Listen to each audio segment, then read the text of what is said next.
voyou de Michael Moussa est en train de déménager pour aller prendre des armes au Gabon et tuer les Gabonais. Ok. Il paraît que lorsque Léon Ba a décidé de faire cet emblème aux armureries du Gabon, à cette époque-là, il pensait déjà à Ali Bongo et Pascal Bongo. Les émissaires et les prophètes, choisis parmi les hommes, plus que les simples poètes. Son pouvoir est dans ma voix, dans mes mots, dans mes lettres. Porte-parole du petit peuple, je demeure à l'abri du maître. Face à vos chants et vos calages, on tient pierre à la main. David a vaincu Goliath avec ses petits moyens. Les eaux s'agitent, le sang remonte et tout s'explique. En être le sang, la fin de ton Titanic était écrite. Le bandit, ami d'Ali Bongo, Michael Moussa est en train de déménager.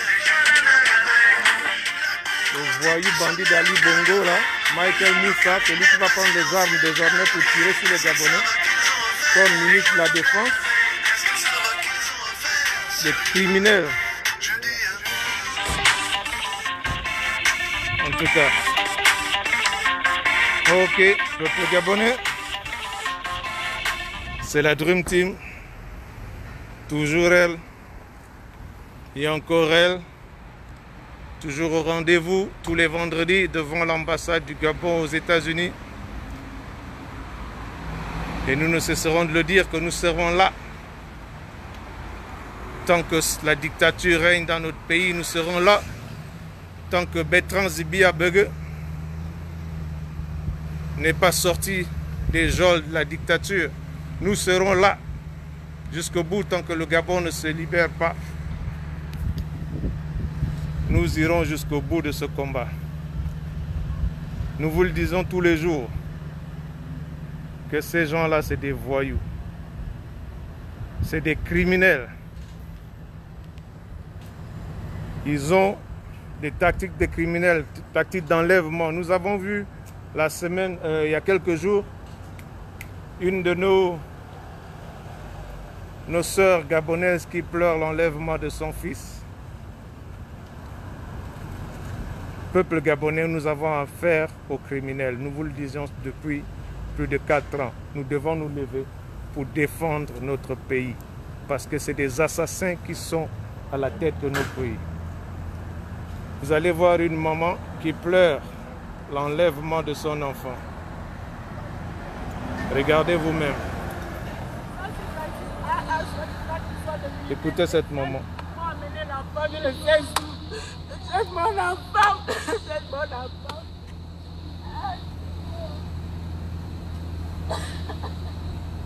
Parce que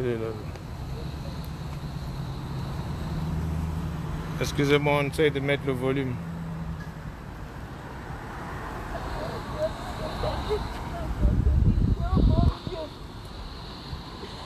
On entend presque rien. Tu m'as donné des enfants, pourquoi ça, Jésus? Et c'est pourquoi ça? Oui. Ça, c'est une maman qui pleure son enfant qui vient de se faire enlever encore par les voyous de la République. Jusqu'à quand nous allons subir cela? Jusqu'à quand, peuple gabonais? Il est temps que vous vous leviez comme un seul homme pour libérer notre pays. Nous allons encore écouter une autre vidéo avant que nous entamons le sujet de notre live pour vous faire comprendre que le pays est géré par des criminels et des voyous de la République. Matin, votre enfant de 11 ans disparaît. Il venait de réussir son entrée en 6e et obtenir son certificat d'études. Vous le retrouvez mort quelques jours plus tard, démembré. Le pénis a été coupé, un testicule coupé. Tu sens qu'il a lutté parce qu'il avait des griffes un peu partout. Vous contactez la police, vous saisissez la justice, mais l'enquête n'aboutit nulle part. J'ai fait l'autopsie, j'ai porté plainte. Je suis allée chez les droits de l'homme, partout, jusqu'à aujourd'hui. Et je suis même menacée. Ses parents ont tous perdu des enfants et proches dans ce qu'on appelle au Gabon les crimes rituels. Il faut dire ici au Gabon que quand on parle de paix, c'est la paix des cimetières. Les Gabonais vivent dans la psychose, la peur, parce qu'on nous tue, on égorge nos enfants. On les attrape, on les torture à mort en les découpant, comme disent les Gabonais. Mais qui commet de telles atrocités? Et comment des enfants peuvent être tués dans des conditions aussi horribles sans qu'on ne sache exactement qui les a tués et sans qu'on ne juge leur bourreau?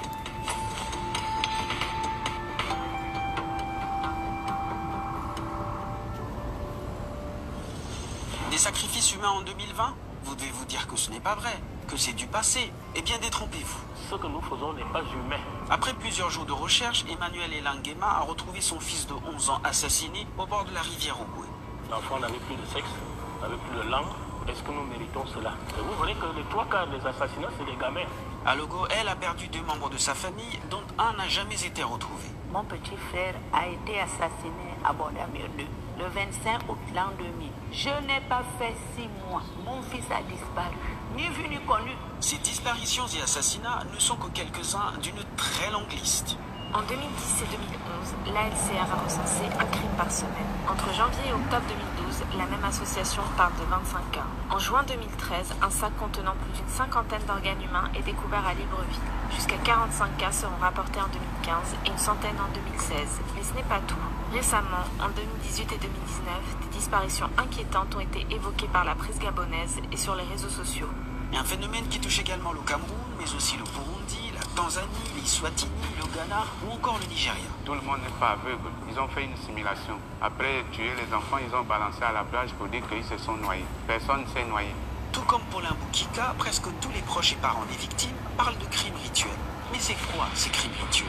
Ce sont des crimes qui sont commis par des sorciers, on appelle des gangas, au bénéfice de personnes qui recherchent le pouvoir, notamment le pouvoir politique, la richesse, et qui cherchent à éliciter par une sorte de magie. David Warneri est un philosophe et romancier français qui a passé une partie de son enfance entre le Gabon, le Congo et le Cameroun.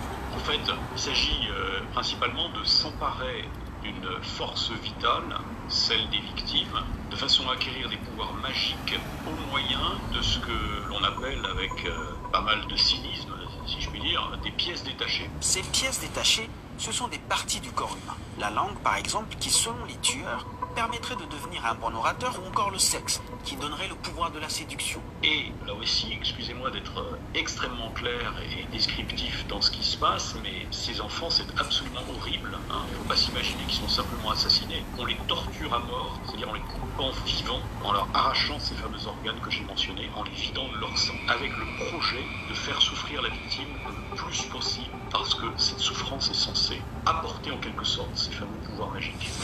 Dans son rapport 2018, l'OFPRA, l'Office français de protection des réfugiés et apatrides, notait une augmentation de criminalité à chaque période électorale, ce qui alimente dans l'opinion publique gabonaise la croyance selon laquelle certains hommes de pouvoir, dans leur désir d'en amasser encore, se livreraient à des pratiques occultes à base de sacrifices humains. Les commanditaires, ce sont les hautes personnalités qui dirigent notre pays. Certaines personnalités, ce sont ces gens regroupés dans les loges sataniques qui se nourrissent encore de la chair humaine, il faut le dire. Ces pratiques sont si récurrentes qu'en 2005, l'UNESCO les a qualifiées de fléau social. Le rapport de l'OFPRA parle aussi du discours de façade des autorités contre les crimes dits de sang, car le code pénal gabonais ne mentionne nulle part crime rituel. La loi parle plutôt d'homicide avec ou sans prélèvement d'organes. Et pendant que la société civile dénombre une dizaine de crimes rituels présumés entre le 12 et le 28 janvier 2020, les autorités, elles, ne reconnaissent qu'un seul cas d'enlèvement avéré. Prenons les présumées déclarations de disparition ou d'enlèvement avec prudence. Le rôle de tout citoyen n'est pas d'alimenter la psychose, mais, en cas de fait avéré, d'apporter des informations précieuses aux autorités compétentes. Pour les autorités, il n'y aurait donc pas de signalement, et les gens ne porteraient pas plainte. Dans les cas réels d'enlèvement, le temps est une donnée cruciale. Et comme l'a exprimé le porte-parole du gouvernement, les déclarations sur les réseaux sociaux, même si elles partent d'une bonne intention, ne sont en rien une saisine officielle des autorités. Depuis plus de 15 ans, le président de la LCR explique pourtant que de nombreux parents des victimes n'ont pas les moyens de s'offrir les services d'un avocat ou de constituer un dossier en bonne et due forme. En plus, certains sont des immigrés qui n'ont aucun appui familial. D'autres habitent une région isolée, loin des centres urbains. Souvent, ce sont des gens qui sont des gens modestes, ce sont des gens du peuple, ils n'ont pas le bras long. Résultat, la plupart de ces crimes sont restés non élucidés, y compris ceux des victimes dont les proches disent avoir porté plainte. Je vous dis, l'enquête a commencé. Le gendarme a pris toutes les déclarations qu'on a eu à lui apporter. Mais de là, de Lambaréné à Libreville, il n'y a pas eu d'aboutissement. J'ai porté plainte à la PJ. J'ai porté plainte à la brigade de recherche. J'ai porté plainte au tribunal. J'ai fait des recherches jusqu'à l'Interpol. Lorsque vous portez plainte, la plainte n'aboutit pas. Les éléments qu'il faut joindre dans les plaintes n'arrivent jamais à bout. Et il y a toujours des rejets, on renvoie, ainsi de suite. Ce qui fait que la population en a déjà marre. Elle veut se faire justice actuellement. Si la population veut se faire justice, c'est parce qu'elle a le sentiment que la justice ne fait pas son travail. Car les corps mutilés sont bien là. Nom et prénom, âge, année, lieu du crime et source à l'appui. Il y aurait même des témoins. Mais il n'y aurait pas d'enquête, ni pour retrouver les exécutants, encore moins remonter jusqu'aux commanditaires. Ces puissants commanditaires, ce sont des ministres, peut-être certains chefs d'État. Ce sont des hommes qui ont la main sur la justice, sur la police de leur pays.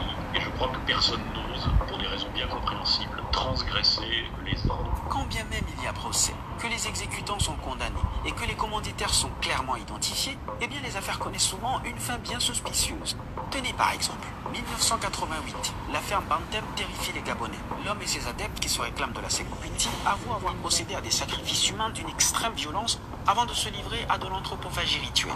En novembre 1989. Ok, ça c'était... On vous montrait cette vidéo juste pour vous faire comprendre que si nous ne prenons pas nos responsabilités en main, ils vont tous nous exterminer, ils vont exterminer nos enfants. Les enlèvements continuent. Peuple gabonais, mettons-nous ensemble pour libérer notre pays. Tout dernièrement, le petit Rinaldi a disparu. Les voyous de la République ne se sont pas mobilisés pour retrouver le petit Rinaldi. Jusqu'alors, nous avons eu la disparition d'un blanc qui a disparu dans la forêt du Cap Exterias. Ils se sont tous mobilisés pour retrouver le blanc en quelques jours. Ils n'ont aucune volonté de sauver les vies humaines. Ils n'ont aucune volonté de sauver les Gabonais, je veux dire. Donc, mes frères et sœurs, si nous ne nous levons pas pour libérer notre pays, attendez-vous à ce que ça arrive à vos enfants. Attendez-vous à ce que ça arrive à un membre de votre famille. Sans plus tarder, je vais passer la parole au grand Soukous qui va s'adresser également à vous, peuple gabonais. Frères et sœurs du Gabon, bonjour. Nous sommes encore ici pour notre rendez-vous de vendredi. Pour s'adresser à vous, mes frères et sœurs. Comme Alain Serge venait de le dire, la criminalité au Gabon, c'est un fait propre aux pédégistes et aux bongoïstes. Imaginez quand ils changent le gouvernement, c'est pour essayer de redynamiser l'esprit de la criminalité. Comme on va vers l'élection, ce qu'ils disent, de 2023, ils se préparent pour nous livrer encore la mort. Donc il nous appartient de nous préparer maintenant. Parce que chacun doit prendre sa responsabilité. Ceux qui sont toujours, bien sûr, ceux qui aiment le Gabon, il faut défendre la patrie. Aujourd'hui, ils ont changé de gouvernement. Vous avez un nouveau ministre de la Défense, un nouveau Premier ministre et beaucoup d'autres nouveaux membres de ce gouvernement. C'est pour injecter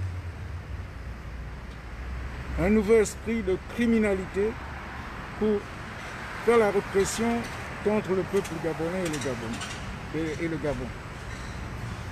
Encore une fois, je répète, il n'est plus temps aujourd'hui de parler seulement. Nous devons défendre le territoire gabonais. Nous devons défendre le pays contre tous ces criminels, tous ces pieds noirs qui sont venus envahir notre pays. Chaque Gabonais doit comprendre ça.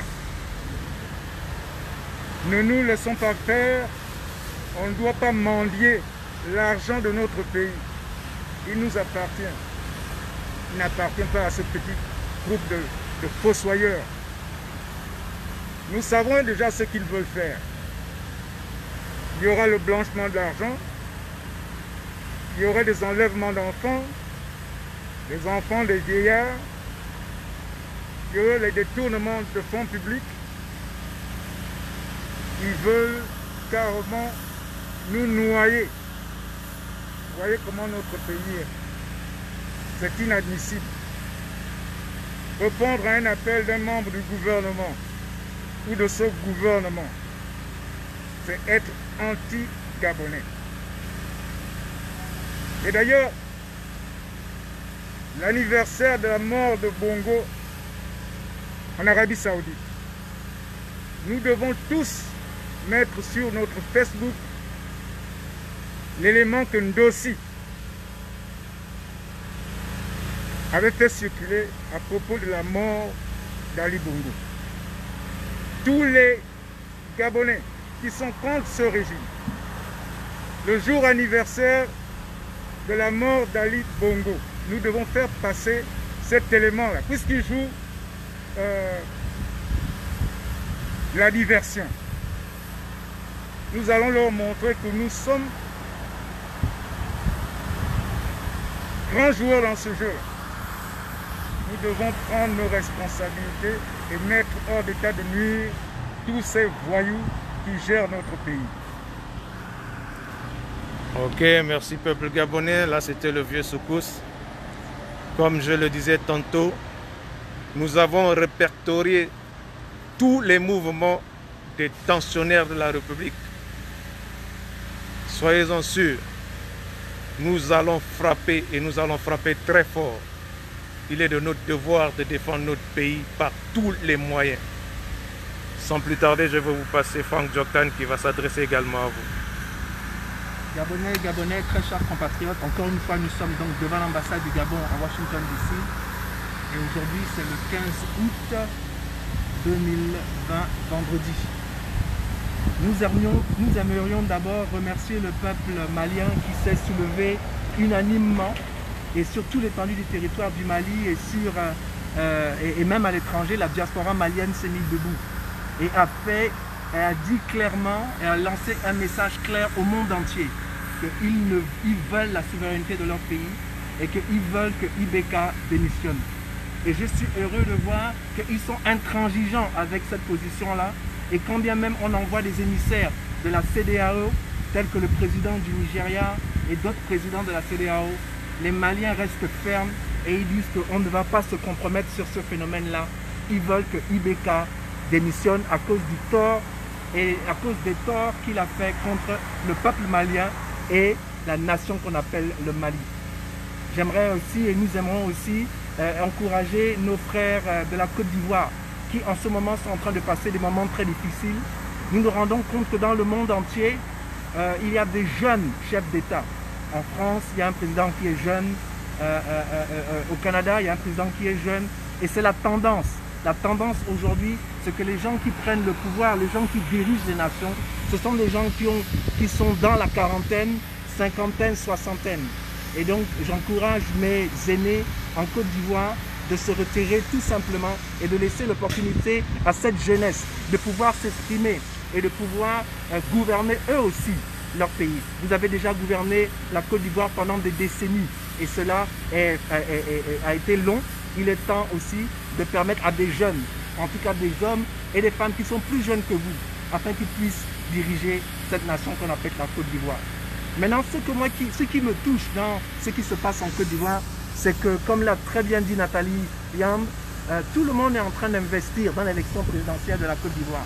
La communauté internationale a mis de l'argent pour cette élection qui aura lieu en octobre 2020. Vous avez aussi l'ONU à travers le PNUD qui a mis aussi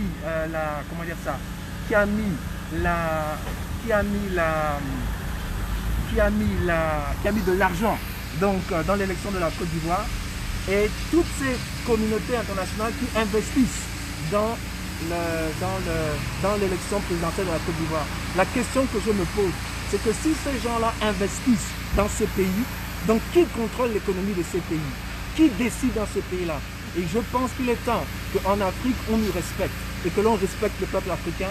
Et je pense que l'on doit respecter le peuple ivoirien, laisser les Ivoiriens eux-mêmes choisir leur chef d'État parce qu'ils savent ce qui est mieux pour eux, mieux que quelqu'un qui se trouve à Paris, qui se trouvera à Washington ou je ne sais où. Et cela est très important. Donc on encourage les frères ivoiriens, ne vous découragez pas. Continuez à manifester votre engouement, continuez à manifester l'amour que vous avez pour votre nation. Et j'espère que nos aînés vont écouter les cris de ces jeunes-là en faisant ce qui est juste, c'est-à-dire en laissant la place aux jeunes. Ayant dit ceci, j'aimerais aussi remercier et j'apprécie beaucoup ce que le vice-président américain Joe Biden a fait en choisissant une African-American en tant que vice-président. Cela, c'est l'histoire, parce que nous voyons ici une jeune femme qui a à peine 55 ans, qui aujourd'hui est à la deuxième position la plus élevée aux États-Unis. Si ce ticket-là passe, et je pense qu'il passera, elle fera l'histoire. Et ce qui me touche le plus, c'est que ses parents viennent tout juste d'immigrer aux États-Unis. Son père était jamaïcain et sa mère était indienne, pas indienne native des États-Unis, mais indienne de l'Inde. Et cela me touche de voir que malgré cela, elle a la possibilité d'aspirer à des plus grandes positions dans cette nation parce qu'elle est née ici aux États-Unis. Et donc je veux encourager tous les Africains qui sont ici aux États-Unis et qui sont nés ici et qui sont venus ici et qui prospèrent dans cette nation, qui ont fait les grandes études dans cette nation, de vous dire que le rêve américain est possible. Ce que nous devons faire, c'est de nous imposer dignement et de montrer que nous pouvons apporter quelque chose de la valeur ajoutée à cette grande nation qu'on appelle les États-Unis. Mais j'aimerais aussi pouvoir dire que parce que les grandes démocraties du monde ont permis ou souvent ont soutenu des dictatures en Afrique ou des tyrannies en Afrique, aujourd'hui on voit les prémices, les démons de la dictature, les démons de la tyrannie qui veulent maintenant s'infiltrer dans les plus grandes démocraties du monde telles qu'aux États-Unis. Je suis vraiment touché de voir que Donald Trump déjà est en train de parler d'élections qui peuvent être volées. Et il est en train de vouloir dire que si l'élection est volée, il ne partira pas. Ce qui me rappelle les sentiments que je le vois moi-même dans mon propre pays, le Gabon, et dans plusieurs pays d'Afrique.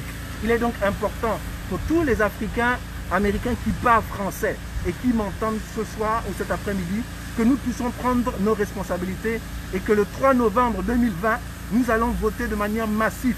Et j'espère aussi que les Américains en général vont voter de manière massive à un tel point que même si quelqu'un aurait des idées de vouloir tripatouiller l'élection américaine, qu'il ne puisse pas réussir parce que l'écart est trop grand.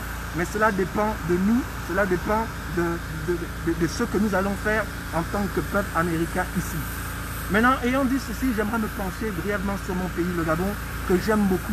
Quand bien même ça fait longtemps que je suis aux États-Unis, je n'oublierai jamais le Gabon, parce que le Gabon, c'est là où se trouvent mes racines. Mes parents sont gabonais, moi-même je suis gabonais, mes aïeux sont gabonais, je suis originaire de Lambaréné et j'aime ce grand pays qu'on appelle le Gabon. Je sais que le Gabon a un potentiel immense et je sais que le Gabon peut être bon pour tous ses enfants. Mais malheureusement, nous avons au sommet de l'État des hommes et des femmes qui ne pensent pas au peuple gabonais, des hommes et des femmes qui ne pensent qu'à eux. Et parce qu'ils ne pensent qu'à eux, ils plongent le pays dans la précarité, ils plongent les Gabonais dans la précarité, et voilà pourquoi nous souffrons. Mais nous avons la possibilité, nous aussi, de ne pas nous laisser faire. Et voilà pourquoi nous remercions et nous encourageons cette jeunesse qui se met debout et qui prend énormément de risques. Et voilà qu'on a arrêté nuitamment, pendant la nuit, un jeune Gabonais, tout simplement parce que ses idéaux et ses pensées sont différents des pensées du régime. La question que moi je me pose, c'est que si vous pensez que vous êtes si fort, vous avez peur de quoi? Comment des jeunes Gabonais qui n'ont pas d'armes, qui n'ont seulement comme outil la parole, qui ont seulement comme outil leur ingéniosité, pourquoi vous font-ils tellement peur? Ils vous font si peur parce que ce sont des gens qui propagent la vérité. Et vous savez ce que vous avez fait le 31 août 2016.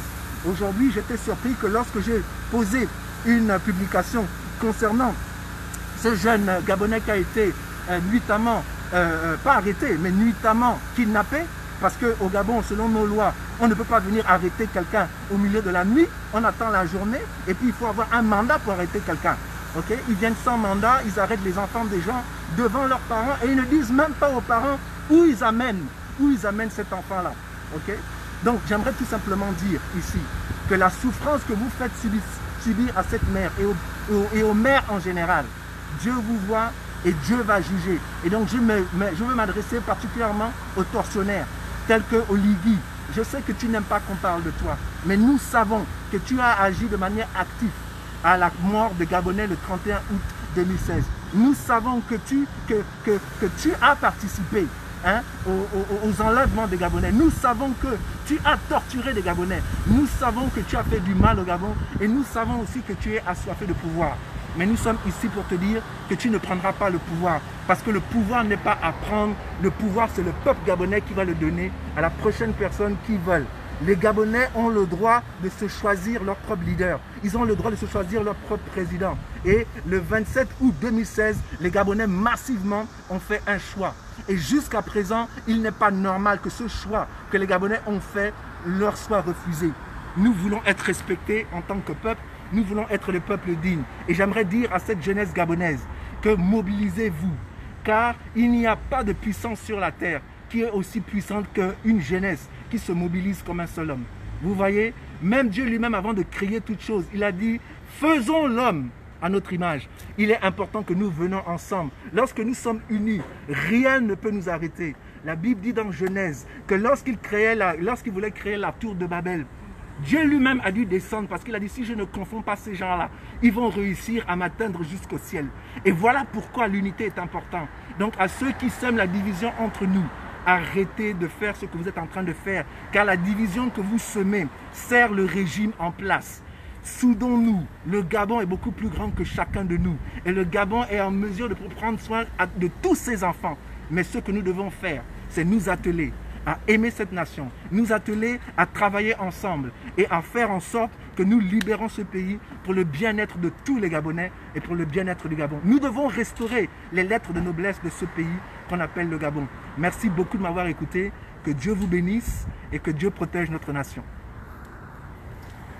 Ok, peuple gabonais, merci. C'était la Dream Team, toujours elle et encore elle. Nous demandons la libération du jeune qui a été kidnappé par la milice au pouvoir.